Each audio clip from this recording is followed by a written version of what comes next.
नमस्ते मैत्रिणींनो, हिवाळा सुरू झाला आहे। स्किन प्रमाणेच आपले केसही खूप ड्राय झालेले असतात, तर यासाठी मी आज करणार आहे हेअर स्पा घरच्या घरी।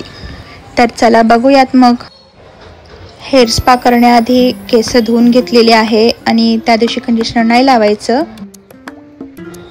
इथे मी स्पा एसेन्सची हेअर स्पा क्रीम घेत आहे। तुम्ही कोणतीही घेतली तरी चालेल, लॉरियल पण छान आहे। आता मी केसांचे असे 2 भाग करून घेतलेले आहेत, जेणेकरून क्रीम लावताना सोपं जाईल। इथे गुंता काढून घ्यायचा आहे आधी, त्यासाठी जाड दातांचा कंगवा वापरायचा। केस विंचरत असताना खालून पहिला गुंता काढायचा आणि मग वरचा भाग घ्यायचा। इथे तुम्ही बघू शकता की माझा एकही केस तुटलेला नाही, तर याची ट्रिक मी तुम्हाला नंतर सांगेन की काय केल्यामुळे केस कमी तुटतात। हँड ग्लोव्ज घालून घ्यायचे तिथे।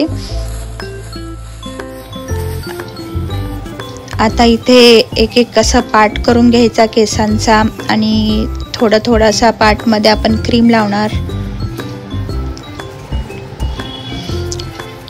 क्रीम लावताना थोडीशी हातावर घ्यायची आणि अशी 2 बोटांची कात्री करायची आणि त्यातून ही क्रीम सगळ्या पूर्ण केसांना लावून घ्यायची।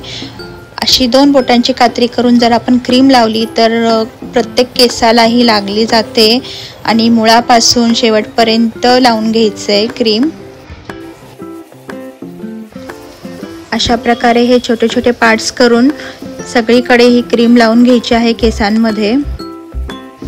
मगाशी तुम्हाला सांगितल्याप्रमाणे माझे केस कमी तुटतात, त्याचं कारण असं आहे की जेव्हा आपण केस धुण्यासाठी जातो तेव्हा त्याआधी आपण केसांमधला सगळा गुंता काढून घ्यायचा आहे हळूहळू आणि त्यानंतरनं हेअर वॉश करायचे आहेत।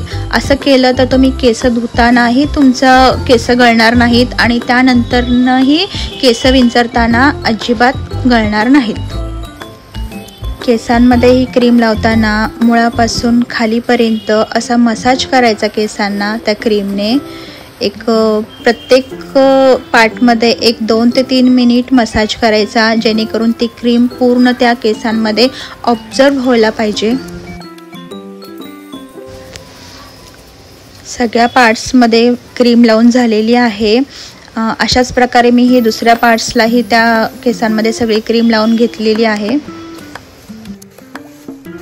सगळीकडे क्रीम व्यवस्थित लागण्यासाठी थोडासा आणखी एकदा हेड मसाज करून घ्यायचा। इथे प्रत्येक पार्टमध्ये प्रत्येक केसांना ही क्रीम लागली पाहिजे, त्यासाठी हे असं मसाज परत एकदा करायचं आपण केसांना। सगळ्या केसांना क्रीम लावून झाल्यावरती ही केस आपण अशी वरती बांधून घ्यायची आहेत।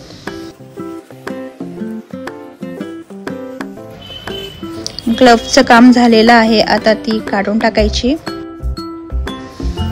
केसांना क्रीम लावत असताना काही वेळा चेहऱ्यावरती लागली जाते, त्यामुळे एका नॅपकिनने ती पुसून घ्यायची आणि ह्यासाठी आपण 30 मिनिटं थांबायचं आहे। 30 मिनिटानंतरनं इथे मी हेअर वॉश केलेला आहे आणि तुम्ही बघू शकता माझ्या केसांमध्ये एक वेगळी चमक आलेली आहे। इथे माझी केस पहिल्यापेक्षा अधिक सॉफ्ट झालेली आहेत। केसांची चमक ही तुम्हाला दिसतच असेल। आपण ब्युटी पार्लर किंवा सलूनमध्ये जाऊन स्पा करतो त्याचप्रमाणे इथे माझे हेअर्स झालेले आहेत। इथे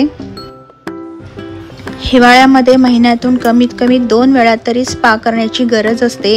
हे अशा प्रकारे तुम्ही घरी स्पा करू शकता आणि हा व्हिडिओ तुम्हाला कसा वाटला हे मला नक्की सांगा। भेटूयात पुढच्या व्हिडिओमध्ये। थँक्यू।